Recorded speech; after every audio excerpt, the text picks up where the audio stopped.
പലപ്പോഴും നാം നമ്മുടെ ജീവിതത്തിൽ നമ്മുടെ സഹോദരങ്ങൾ അല്ലെങ്കിൽ നമ്മോട് കൂടെ ഇരിക്കുന്ന നമ്മുടെ സുഹൃത്ത് ബന്ധങ്ങളെ നാം തൃപ്തികരുത്തുവാൻ അല്ലെങ്കിൽ അവരുടെ ഒരു പ്രീതി പിടിച്ച് പറ്റുവാൻ നാം പലപ്പോഴും അവരെ കൂടെ നടക്കാറുണ്ട്, അവർ പറയുന്നത് ചെയ്യാറുണ്ട്. പക്ഷേ അവർക്കിഷ്ടമായത് നാം ചെയ്തുകൊണ്ട് അവരുടെ പ്രീതി എങ്ങനെയെങ്കിലും പിടിച്ച് പറ്റണമെന്നായിരിക്കും. അതേപോലെ തന്നെ മന്ത്രിമാരുടെ പ്രീതി പിടിച്ച് പറ്റുവാൻ PA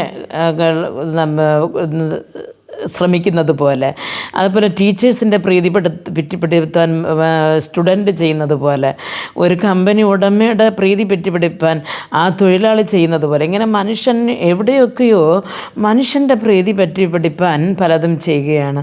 പക്ഷേ ഇവിടെ 143 സങ്കീർത്തനത്തിൽ 10 വാക്യത്തിൽ ദാവീദ് രാജാവ് ഇങ്ങനെ പറയുന്നു: നിൻ്റെ ഇഷ്ടം ചെയ്യുവാൻ എന്നെ പഠിപ്പിക്കണമേ, നീ എൻ്റെ ദൈവമാകുന്നുവല്ലോ, നിൻ്റെ നല്ല ആത്മാവ് നേർനിലയിൽ എന്നെ നടത്തുമാറാകട്ടെ എന്ന് പറയുന്നു.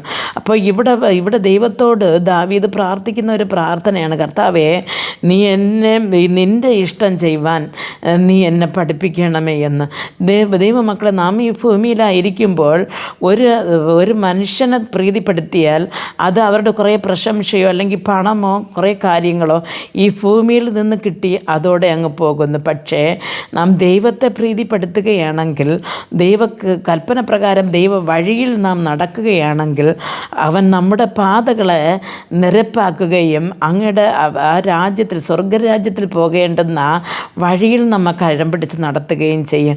പ്രിയ ദൈവമക്കൾ, നമ്മുടെ ജീവിതങ്ങൾ ഒരു മനുഷ്യനെ പ്രീതിപ്പെടുത്തുവാൻ കൂടെ ചെന്ന് മദ്യപിക്കുന്നവരുണ്ട്, സിഗരറ്റ് വലിക്കുന്നവരുണ്ട്, കള്ളക്കടത്തുകളിലെല്ലാം ഏർപ്പെടുന്നുണ്ട്. ഇതെല്ലാം ഒരു മനുഷ്യനെ പ്രീതിപ്പെടുത്തുവാനാണ് ഒരു മനുഷ്യൻ ആദ്യം ചെയ്തു തുടങ്ങുന്നത്. അപ്പോൾ നാം ഒരു മനുഷ്യനെ പ്രീതിപ്പെടുത്തുവാൻ ചെയ്യുന്നതിനേക്കാളും ഏറെ നാം കർത്താവിനെ, സ്വർഗസ്ഥനായ പിതാവിനെ പ്രീതിപ്പെടുത്തുവാൻ നമ്മുടെ സ്വഭാവങ്ങൾ അങ്ങനെ ആയിത്തീരുവാൻ നമുക്ക് പ്രാർത്ഥിക്കാം.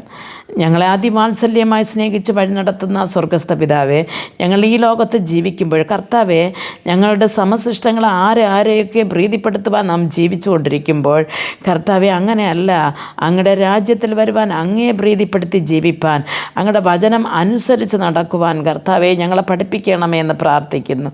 യേശു ക്രിസ്തുവിൻ്റെ നാമത്തിൽ പ്രാർത്ഥിക്കുമ്പോൾ പ്രാർത്ഥന കൃപയോട് കേട്ട് മറുപടി നൽകി തരണം നല്ല പിതാവേ.